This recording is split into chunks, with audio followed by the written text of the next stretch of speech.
22 अप्रैल को पहलगाम में हुए आतंकी हमले के 14 दिनों के बाद आखिर भारत ने बदला ले ही लिया है। और भारत ने बदला ऐसे नहीं लिया।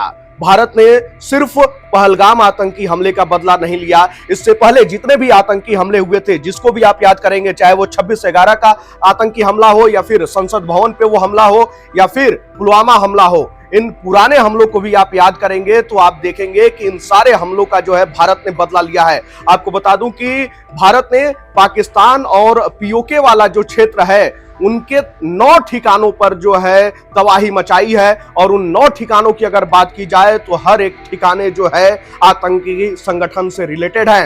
खास बात यह है कि वहां पे आतंकी संगठनों के सरगना बैठे हुए थे। और आपको बता दें कि वहां पे बकायदा ट्रेनिंग दी जाती थी इन संगठनों को, किस तरीके से जो है आतंकवाद को पनपाना है। और पिछले जो भी हमले हुए हैं वहां पे वैसे लोगों को ट्रेनिंग दी गई थी।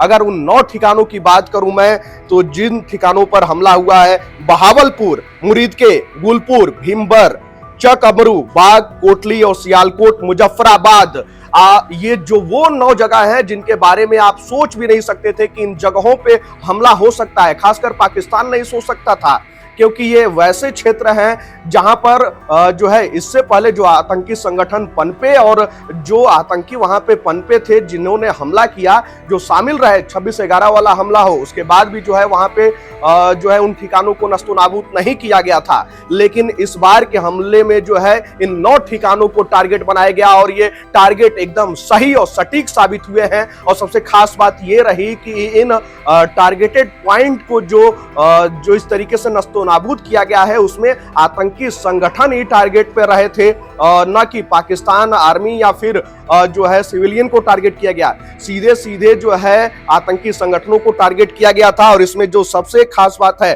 बहावलपुर का अड्डा जो है और मसूद अजहर का ठिकाना, ये तमाम जो है ये ऐसे ठिकाने हैं जहां पे जो है आतंकियों की नींव रखी जाती थी। उनके अंदर जो जहर घोया जाता था, जो जहर बोया जाता था, वो वहीं से उसकी शुरुआत होती थी। मुरीद के लश्कर का आतंकी अड्डा है ये। आप समझ रहे हैं कि किस तरीके से इस आतंकवाद की जड़ यहां से पनपी थी। और सियालकोट में मेमूना और हिजबुल का अड्डा तबाह किया गया है। बहावलपुर में जैश का आतंकी अड्डा तबाह किया गया है। और बहावलपुर जैश का आतंकी अड्डा, जिसको बनाने के लिए ओसामा बिन लादेन ने भी पैसा दिया था, ये वो आतंकी संगठन है। और ये जो है ये वो ठिकाने हैं जहां पे भारत ने ये पूरा हमला किया है। और आपको बता दूं कि पार्लियामेंट अटैक, बहावलपुर में जो जैश ए मोहम्मद आतंकी संगठन है, जो उनका ठिकाना है, जो पार्लियामेंट अटैक हुआ था, उसकी जिम्मेदारी जैश ए मोहम्मद संगठन ने ली थी।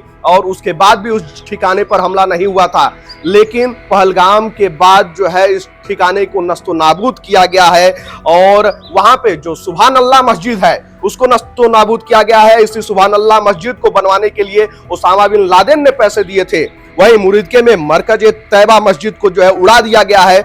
और मरकज तैयबा मस्जिद वो है जहां पे 26/11 हमले के लिए जो 10 आतंकी आरोपित थे, उनको वहां पे ट्रेनिंग दी गई थी। बकायदा जो है बताया गया था कि कैसे हमला करना है। सोचिए कि इतने बड़े हमले के बाद भी जो है उस समय उन ठिकानों पर भारतीय सेना नहीं पहुंच पाई थी। लेकिन इस हमले के बाद जो है और उस ठिकाने को उड़ा दिया गया है। वहीं जो इस बात का दावा किया जा रहा है कि 90 आतंकियों की इसमें मौत हुई है। देखिए, अभी जो है आधिकारिक आंकड़े नहीं आए हैं, लेकिन ये ऐसे ठिकाने हैं जहां पे एक साथ 50-50, 100-100 आतंकी रहते हैं। तो ये आंकड़े और भी बढ़ सकते हैं। लेकिन जिस तरीके से भारतीय सेना ने पराक्रम दिखाया है, उसके बाद जो पाकिस्तान बार बार इस बात से नकारता था कि नहीं, ऐसी कोई घटनाएं नहीं हुई हैं, लेकिन वहीं से ऐसे वीडियोज और फुटेज सामने आने लगे हैं, जिसके बाद पाकिस्तान ने खुद माना है कि हां, हमला हुआ है। खैर, भारत ने कहा है कि 9 ठिकानों पर जो है हमला किया गया है, लेकिन पाक आर्मी की तरफ से यह कहा गया कि 6 ठिकानों पर जो है हमला किया गया है। और जो है 33 लोगों के घायल होने की बात उसने स्वीकार की है। 8 लोगों के जो है मौत की बात स्वीकार की है, और 2 लोगों के लापता होने की बात स्वीकार की है। लेकिन वही पाकिस्तान है जो आंकड़ों की पुष्टि नहीं करता था, आंकड़ों की बात नहीं करता था, लेकिन इस बार आंकड़ों की बात किया है।